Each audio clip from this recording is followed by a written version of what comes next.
Join Sid for this edition of It's Supernatural.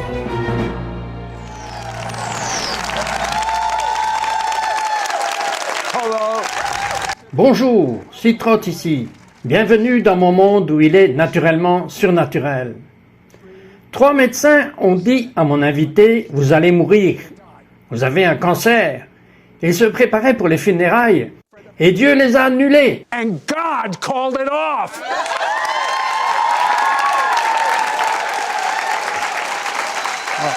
Gary et Rosé, le 15 mars 2011, vous étiez pris au dépourvu. Le médecin a dit que Gary avait un cancer en phase terminale. Un autre médecin, cancer en phase terminale. Un autre médecin, préparez-vous à l'inévitable, cancer. Mais c'est intéressant, Rosé, avant que vous ayez ce diagnostic, vous avez prophétisé quelque chose. C'était quoi? You prophesied something. What was that? Gary m'a demandé de mettre la main sur sa gorge parce que son symptôme de cancer venait lui gratter la gorge. Et cela ne voulait pas partir. Et comme je priais pour lui, mes mains ont bougé jusqu'à son poumon inférieur gauche. Et le Seigneur m'a dit, tu sais, Gary va avoir besoin de marcher dans sa guérison. Et Rosé, je t'ai conduit devant lui dans votre cheminement spirituel pour un temps comme celui-là. Apprenez tout ce que je t'ai enseigné. Gary va apprendre et il va avoir besoin de s'appuyer sur toi. Nous ne savions même pas que le cancer était présent. Cela a été diagnostiqué environ 2 semaines plus tard. Ok, alors, Gary, vous étiez un nouveau croyant. Vous aviez une idole dans votre vie, le hockey. Et quand vous l'avez découvert, Rosé, je veux dire, vous aviez un ministère de guérison. Vous saviez que Dieu guérit. Mais lorsque vous l'avez découvert, quelle est la première chose que vous vous rappelez avoir faite? You remember doing? Eh bien, la première chose que je me souviens, quand j'ai vu Gary, parce qu'il a reçu l'appel en dehors de ma présence, alors je suis entré dans la maison et il était ébranlé. J'ai pris le visage de Gary et j'ai juste dit, « Nous servons un Dieu qui guérit. Il est en charge de notre premier jour et de notre dernier. Pas le cancer. » I'll tell you what. Je vais vous dire quoi? Vous regardez la caméra et vous dites cela à quelqu'un en ce moment. Nous servons un Dieu qui guérit. C'est partout dans les Écritures. Ne laissez personne vous dire le contraire. Il est le Dieu qui guérit. Il l'a déclaré sur lui-même. Jérémie 30, verset 17 dit aussi, « C'est ma volonté de penser tes blessures et de guérir tes maladies. » Tenez-vous-en là. L'homme a beaucoup de choses merveilleuses pour nous, mais Dieu est l'auteur de notre premier et de notre dernier jour. Et que personne ne vous enlève cela. Quand vos enfants ont-ils découvert cela? Comment ont-ils réagi? How did they react? Bon, ok, alors nous avons découvert cela un mardi. Nous pensions en tant que parents sages, nous attendrons quelques jours pour le dire aux enfants, parce que nous ne voulions pas qu'ils retournent à l'école avec ça. Nous nous sommes donc assis et nous leur avons dit. Quel âge avaient-ils environ? Ils avaient 10 et 13 ans.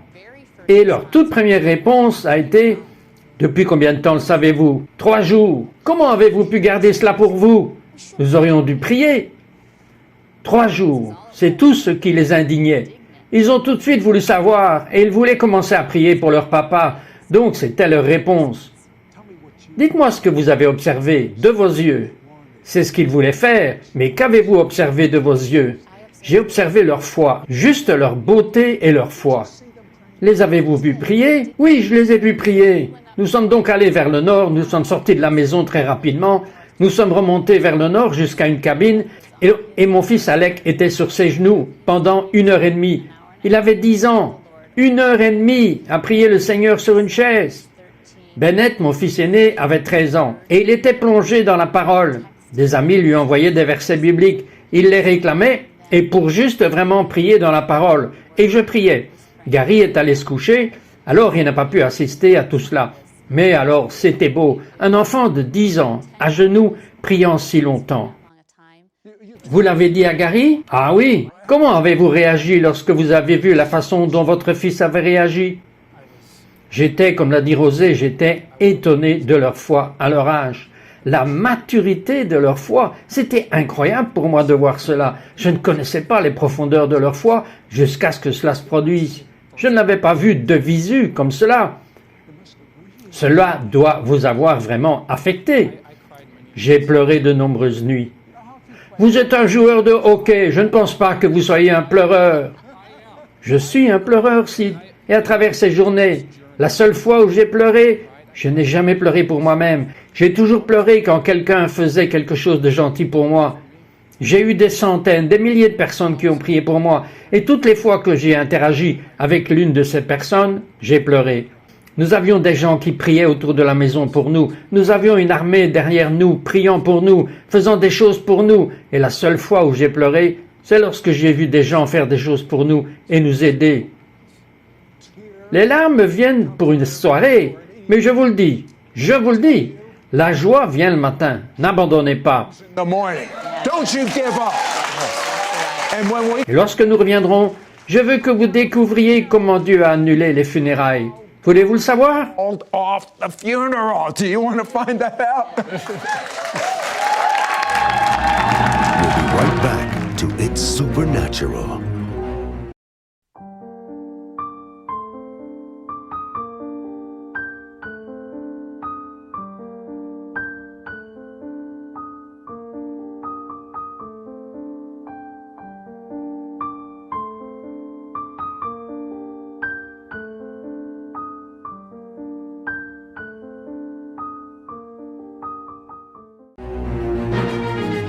We now return to It's Supernatural. So, Alors, Rosé, vous avez fait un rêve et cela a tout changé. Parlez-moi de ce rêve. everything, tell me about that dream. Eh bien, le rêve était la nuit où nous sommes montés à Duluth pour prier. Le rêve était que j'avais cherché le Seigneur après que les garçons soient allés au lit et l'ont juste cherché, pas pour sa volonté, mais pour son plan dans cette situation. Je savais que sa volonté était de guérir la maladie. Je le savais. Mais quel était son plan pour notre vie? Alors après cela, il est resté silencieux. Je m'attendais. Je demandais le cœur de David. Dis-moi, s'il te plaît, dis-moi. Mais il était calme. Et cela m'a surpris. Alors je me suis retourné au lit et j'ai juste, avant de me réveiller, juste où il fait un peu brumeux. Vous savez, quand vous vous réveillez, mais vous êtes encore dans un état de rêve. C'est là que j'entends le Saint-Esprit le plus fort.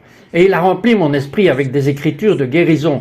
Et la dernière était Jérémie 30, verset 17, qui dit « Ma volonté est de lier tes blessures et de guérir tes maladies. » Il est donc 6 heures du matin, 6h30 à Duluth, Minnesota. Il fait froid. C'était en mars. Alors j'ai sauté du lit. Mon pauvre mari qui venait d'être diagnostiqué d'un cancer, très malade à l'époque. Très malade à l'époque, toussant toute la nuit, j'ai sauté du lit et je l'ai réveillé et j'ai dit « Dieu va te guérir, tu dois te lever et sortir. » Quoi? Il gèle à l'extérieur. Je me fiche du froid qu'il fait à l'extérieur. Dieu va te guérir, tu dois te lever et sortir. Parce qu'une partie de la guérison dans Matthieu, il parle de déménager cette montagne. Mais si vous continuez à lire plus loin, c'est d'abord de mettre le non-pardon à l'écart. Gary et moi devions mettre le non-pardon dans notre mariage hors de notre chemin d'abord. Le Seigneur vient de dire « Comment puis-je avoir pitié de toi si vous n'avez pas pitié l'un de l'autre ?» Il fallait donc se lever. Nous avons dû nettoyer les ponts. Nos garçons dormaient encore, je ne voulais pas qu'ils l'entendent. Nous étions donc debout et marchions dans le terrain de stationnement. Gary était si obéissant. Il ne le sentait pas bien, mais il était dehors dans le froid. Et nous nous sommes littéralement avoués à chacun la douleur et la souffrance que nous nous étions amenés dans le mariage. Alors, j'ai envie d'aller plus loin, Gary. Comment cela a-t-il changé votre mariage à cause de ce que vous avez traversé, à cause de ce repentir et d'être vrais l'un avec l'autre? Each other. Cela a rendu notre relation d'autant plus réelle. Jusque-là, nous étions décontractés l'un et l'autre. Nous venions de milieux spirituellement différents. Et maintenant, nous sommes synchronisés. Nous sommes plus authentiques avec l'autre. Nous disons le bien et le mal et nous avouons tout à la volée. We confess on the fly. Yep. Oui, mais c'était une femme de joueur de hockey, ce qui signifie que vous étiez absent pour jouer au hockey tout le temps. Now with us. Non, il n'est pas du tout absent. Et oui, nous prenons du temps, vous savez. C'est en accord l'un avec l'autre et c'est ce que le Seigneur dit. Je t'ai rendu fougueux. Vous devez être honnête lorsque viennent les émotions. N'entrez pas les choses, ça ne sert à personne. Servez-vous les uns les autres en vérité et dans l'honnêteté. Et je viendrai et je vous rencontrerai là-bas. Et c'est ainsi que notre mariage a commencé à changer et que nous avons commencé à être un peu plus directs. Je n'aime pas ça, et ce comportement, je n'aime pas ça. J'ai besoin que tu viennes à mes côtés d'une autre manière. Et quand tu es tendre et que tu écoutes, la guérison vient. C'est beau. Okay. Ok, donc chaque médecin a dit qu'il était en phase terminale. Mais alors, vous preniez des médicaments qu'aucun médecin n'était au courant. C'est quoi ce médicament, Gary? Vous le tenez en main? Medicine, Gary. You're holding it. Je tiens ce livre ici, et pour ceux d'entre vous qui ne sont pas familiers avec ce livre, le titre c'est « Les promesses bibliques pour la vie ». Et j'avais un livre très similaire à celui-ci, mais il a des catégories selon la situation dans laquelle vous vous trouvez. Et pour moi, c'était si vous avez une crise médicale dans votre vie. Et cela donne probablement 30 à 40 versets. Lorsque vous êtes malade, lorsque vous êtes mortellement malade, il est difficile de chercher à travers la Bible. Vous n'avez pas l'énergie pour le faire. Ce livre a été si efficace pour moi. Je pourrais retourner à la section sur les situations médicales et je pouvais me réciter ce verset encore et encore. Et je l'ai fait encore et encore. Je dois vous demander ceci. Et on m'a dit qu'il vous faisait rouler pour enlever vos poumons affligés par le cancer, pour la chirurgie. Où était ce livre quand ils vous ont fait rouler? When they're wheeling you in. J'étais allongé comme ça, je ne l'oublierai jamais. Ce livre était dans ma main gauche, contre ma cuisse gauche, et c'est la façon dont je suis entré dans la salle d'opération. Et je suppose qu'à un moment donné, parce qu'ils ont dû me retourner pour retirer mon poumon, je suppose qu'ils ont dû l'enlever à un certain moment. Mais ce livre n'a jamais quitté mon côté. Il était là quand je me suis réveillé de l'opération. Il était là quand j'ai roulé, et je continue à porter ce livre avec moi partout où je vais. Je l'ai avec moi lors de ce voyage. So, Alors, Rosé, le docteur est sorti, il a dit, « Eh bien, nous avons enlevé le poumon. » Mais qu'est-ce qu'il vous a dit? Right. what did he tell you? Well, Eh bien, le rapport de pathologie a pris quelques jours. Donc, c'était 3 ou 4 jours après que le poumon a été enlevé. Et le médecin a dit, « C'est une forme très agressive de cancer. Nous devons être honnêtes. C'est partout dans son corps. Et si nous le voyons de nouveau, ce sera sur un organe vital. » Le Seigneur avait mis Gary dans un lieu de déni, et je savais que cela allait arriver. Alors, encore une fois, j'ai pris son visage, et encore une fois, j'ai dit, « Gary, Dieu est l'auteur de notre premier jour et de notre dernier, pas le cancer. » Et le tsunami venait de frapper le Japon, il a pris tant de vies. Et j'ai dit, il y a des gens dans ce tsunami qui ont eu le cancer et qui pensaient qu'ils rentreraient chez eux.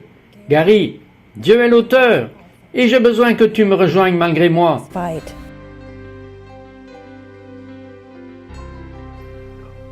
Écoutez-la, écoutez-la. Elle sait de quoi elle parle. Nous vous aiderons également à vous battre de ce côté. as well on this side. so C'est donc ce que nous avons fait. Nous nous sommes battus avec ce livre. Nous nous sommes battus avec les promesses de Dieu. I don't Ok, je ne sais pas si vous avez compris cela ou non. Gary avait tellement digéré la parole de Dieu. Il est allé dans une zone appelée déni surnaturel. Ce qui est juste. Je crois en Dieu, tout ira bien. Les médecins auraient pu penser qu'il était Meshuga. C'est un mot hébreu pour fou. Ils l'ont fait. Mais Dieu dit qu'il était normal. Et il avait la parole dans son cœur. Et personne ne pouvait l'enlever. Et quand nous reviendrons, vous allez découvrir ce qui s'est passé. We'll be right back to It's Supernatural.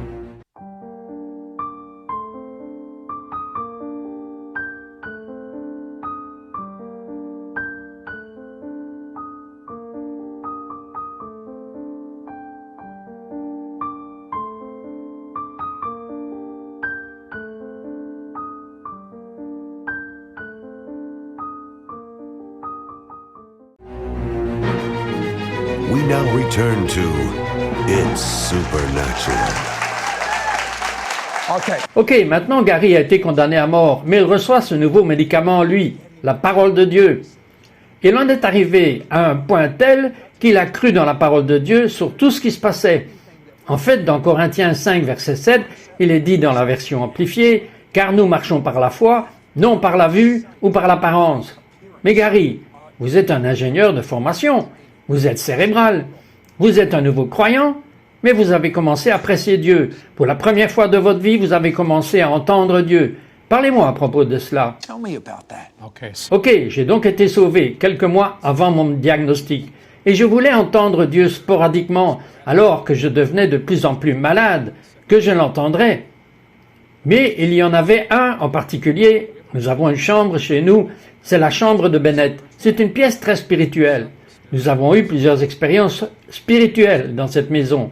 Rosé peut contester cela et les garçons aussi. J'étais très malade la nuit. J'ai décidé que j'allais aller m'allonger dans la chambre de Bennett et je me suis assis là et c'était un jaillissement. Il me parlait si vite que je ne pouvais même pas traiter tout ce qu'il disait. Je pense qu'il rattrapait toutes les années où je n'avais pas écouté. Et je me suis levé. J'étais frénétique. Je devais prendre un stylo. C'était tellement bon. Je devais avoir une enveloppe. Où est-elle? Et donc j'ai tâtonné et j'étais assis là. J'ai allumé les lumières et j'ai commencé à écrire et écrire et griffonner pendant qu'il me parlait. C'était comme un jaillissement. Et depuis lors, ça n'a plus jamais été un jaillissement comme ça. Comme je l'ai dit, il rattrapait tout le temps perdu. Et maintenant, je l'entends chaque jour et je lui ai donné ma vie et il me conduit. Ma mission n'est pas terminée ici. J'ai un travail ici et il m'a conduit dans cette direction. Rosé, les choses ne se sont pas améliorées. Les rapports médicaux arrivaient de pire en pire. Et Dieu vous dit de prier selon sa volonté. Expliquez-nous cela.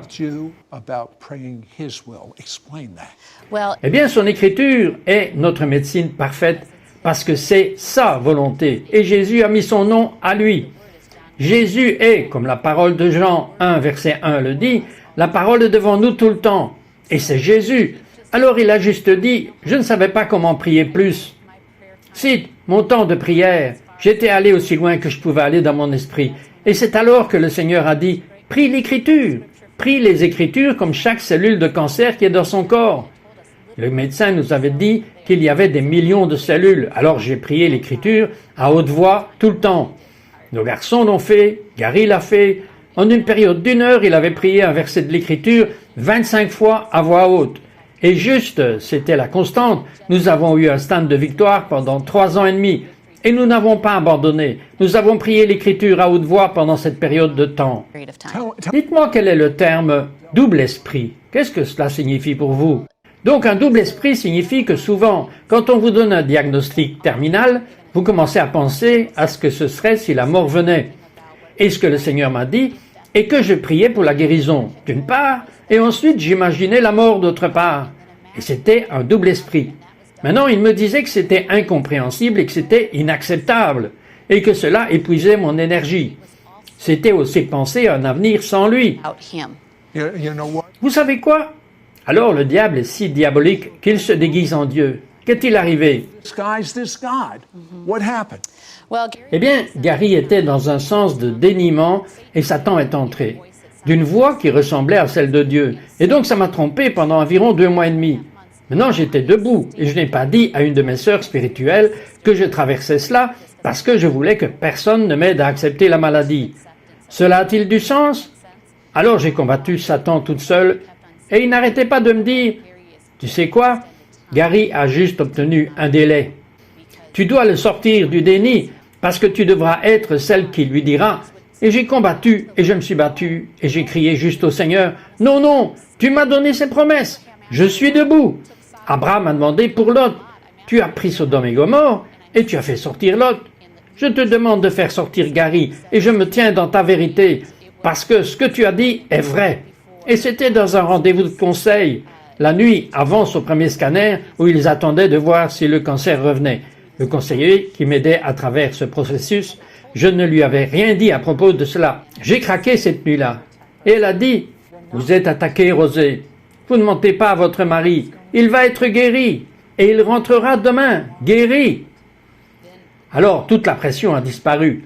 Et j'ai pu dire à Satan de ne plus me suivre. Mais il était trompeur. Et il ressemblait à Dieu. Et il ne reculera devant rien pour vous enlever votre victoire. Eh bien, devinez quoi? Gary est sans cancer malgré les médecins. Et Rosé vous enseignez si simplement. Donnez-moi une pépite que nos spectateurs pourraient emporter avec eux de ce que vous avez appris. Oh mon Dieu, ok. Donc, la pépite la plus importante, je crois, c'est que c'est votre médecine parfaite. L'Écriture est votre parfaite médecine et lorsque vous la proclamez fortement, vous professez le royaume de Dieu sur votre situation. Alors les gens ne savent pas comment faire cela. Et ils ne savent pas, ils pourraient le faire juste 1 fois par jour. Et je ne parle pas d'1 fois en une journée, je parle de toute la journée. Dès que vous ressentez un doute et dès que vous vous sentez inquiet, vous avez besoin de sortir les Écritures et vous devez les professer fort parce que c'est votre vérité dans votre situation. Votre vérité, c'est l'Écriture. Your truth is scripture. Rosé, priez. Pray. J'espérais que vous alliez me le demander parce que je peux venir avec beaucoup de prières. Mais nous allons juste prier les Écritures en ce moment sur votre situation pour ceux qui ont besoin de cela maintenant. Il est écrit, comme Jésus l'a dit, c'est écrit, « Quand nous sommes malades, Dieu nous restaurera. Allongés sur leur lit de souffrance, il les relèvera et restaurera leur santé. Il guérit vos maladies, c'est la vérité. » Recevez cette vérité directement dans le nom de Jésus-Christ, car c'est à vous, et il veut vous bénir, et il veut vous bénir hors de votre situation. S'il vous plaît, ouvrez juste votre cœur et recevez-le parce qu'il vous aime, et vous valez son temps et sa guérison. Pour cela, nous prions dans ton bienheureux nom, Jésus, car en effet, tu es le roi de tous les rois, le Seigneur de tous les seigneurs. Amen. Amen. Amen. Amen.